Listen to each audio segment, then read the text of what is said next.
जी वादा हमारा जवान को था शेर अहमद। जी शेर अहमद अपडेट कीजिएगा।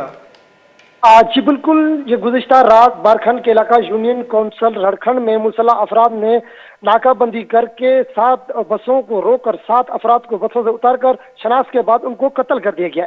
लेबर फोर्स और एएफसी की भारी नफरी जो है वो पहुंच चुकी थी। उसके बाद लाशों को सिविल अस्पताल जो है बारह रखनी मुंतकिल कर दिया गया। उसकी शनाख्त के बाद उनको आबाई गाँव जो है रवाना कर दिया गया है। जी शेर अहमद हमें ये भी बताएं कि ये किन किन इलाकों से ताल्लुक़ रखते थे और इस हवाले से लेवीज का क्या कहना है।